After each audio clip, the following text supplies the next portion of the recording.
Hello, this is your boy Miguel from the Mobile Mechanic 757. You know, I get down and get straight to the point, working with the car with intermittent, cutting the vehicle off and not idling correctly.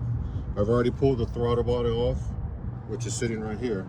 If you look at the new throttle body, it is nice and clean. If you look at the old throttle body, it is completely covered with carb. It can be clean,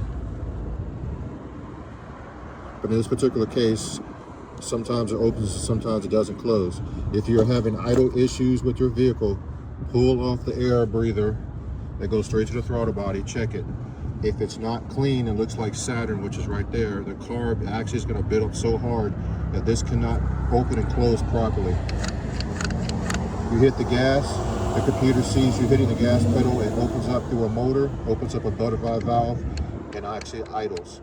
If this is unable to close all the way because of carb, you're going to idle incorrectly, or sometimes your car will idle so high it cannot go down, or it'll just keep cutting itself off, and you can see the backside is even worse. This is just a mechanic tip. If you like this video, please like, subscribe, and share. And here's a bonus: if you cannot afford a throttle body and you've got to do what you have to do, all you have to do, get yourself some throttle body cleaner, which is right here.